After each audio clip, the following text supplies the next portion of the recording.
Elon Musk, the billionaire who has ambitions to colonize Mars, and whose companies make electric vehicles and rockets, spent part of his Wednesday criticizing an already beleaguered and much maligned group of humans on Earth. Yes, Mr. Musk, 46, the chief executive of SpaceX and Tesla, could not help unloading on the news media, members of which have written articles, especially in recent months, about the many problems that have plagued his companies. Among them, delays in the production of Model 3s, a deadly crash that occurred when the Model X Autopilot system was engaged, and questions about Tesla's ability to pay off its debt amid continued quarterly losses. Write .in a series of tweets that ranged from bizarre to pithy. Mr. Musk called the media holier-than-thou, argued it had lost its credibility, blamed it for the election of President Trump, and suggested that journalists wrote negative stories about Tesla because they seek page views, and because companies that make cars that rely on gas and diesel, some of Tesla's competitors, are among the world's biggest advertisers. He also proposed creating what he called a media credibility rating site, which he suggested calling Pravda, the Russian word for truth, and also the name of a longtime communist newspaper. Tesla did not respond on Wednesday to an email seeking comment about Mr. Musk's Twitter tirade. The news media, though, is far from the first target of Mr. Musk's let us explain. An April Fool's bankruptcy. In March, Mr. Musk escalated tensions with Mark Zuckerberg, Facebook's chief executive, by deleting their Facebook pages of both SpaceX and Tesla. Along the way, he aimed a sardonic tweet at Sonos, a maker of wireless speakers, and asked in a Twitter reply, "What's Facebook?" Then, on April 1, as Tesla was enduring a barrage of negative news, Mr. Musk sent out an April Fool's joke. Despite intense efforts to raise money, including a last-ditch mass sale of Easter eggs, we're sad to report that Tesla has gone completely and totally bankrupt, Mr. Musk wrote on Twitter. So bankrupt, you can't believe it. On the defensive about safety.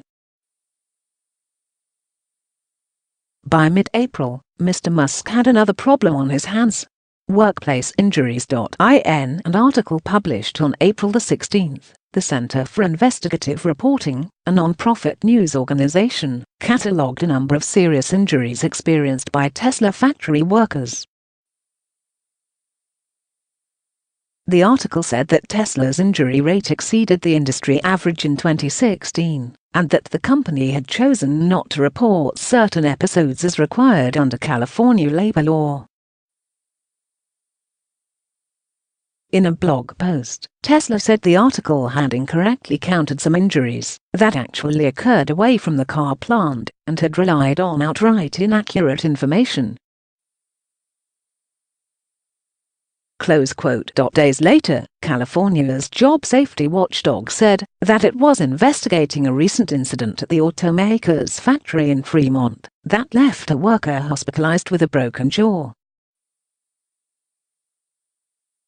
More on this later. Dismissing bonehead questions. By the beginning of May, the negative news had not relented, and Mr. Musk was no longer in a joking mood. Just 3 weeks ago, Mr. Musk took aim at analysts in a conference call after Tesla's earnings announcement. At one point, he cut off an analyst asking about the company's need to raise additional money from investors. "So where specifically will you be in terms of capital requirements?" asked Tony Sacconaghi, an analyst covering Tesla for Sanford C. Bernstein. "Excuse me," Mr. Musk responded, according to a Bloomberg transcript of the call. Next. Boring bonehead questions are not cool. Next ? Tesla's stock price fell 5.6% the next day. An attack on messed up coverage. On May 11, a Tesla sedan with a semi-autonomous autopilot feature rear-ended a truck at 60 miles per hour, leaving the driver with a broken right angle and a totaled car. In a tweet that would foreshadow his complaints to come, Mr. Musk said, "It's super messed up that a Tesla crash resulting in a broken ankle is front-page news and the 40,000 people who died in U.S. auto accidents alone in past year get almost no coverage." A labor union in the crosshairs. Mr. Musk has been on something of a Twitter rampage the last few days as well. Over the weekend, he sent tweets that broke news about two higher-end versions of the Model 3. Then, he began a Twitter offensive this week in which he railed against the United Automobile Workers, which, according to news reports, is actively trying to organize Tesla's assembly plant in Fremont, California. In tweets, he said the union wanted divisiveness and blamed it for having destroyed the once great U.S. auto industry. Mr. Musk also began an attack against the Center for Investigative Reporting. In separate tweets, he reiterated that aspects of the April story were demonstrably false and appeared to call the primary finding of the story BS.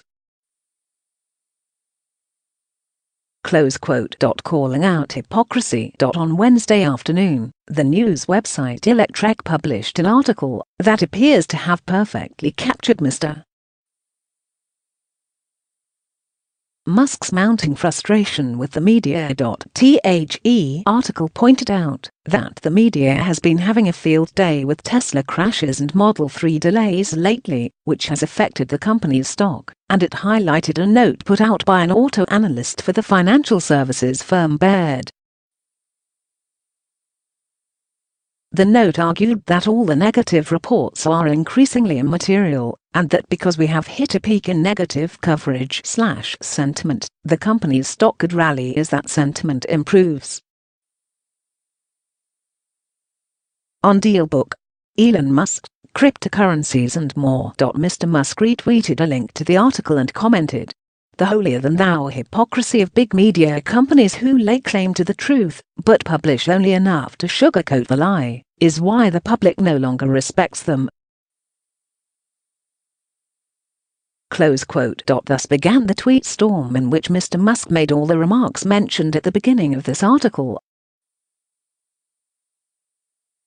He also appeared to take a jab at journalists for the Center for Investigative Reporting, labeling them rich kids in Berkeley who took their political science prof too seriously. The center's headquarters is about 3 miles from the University of California. Berkeley got into a tit-for-tat with an editor and continued to criticize the UAW by about 8:42 p.m. Mr. Musk had sent more than 24 tweets and was still going. But it did appear that he had vented enough to improve his mood. For some reason, he wrote, "This is the best I've felt in a while."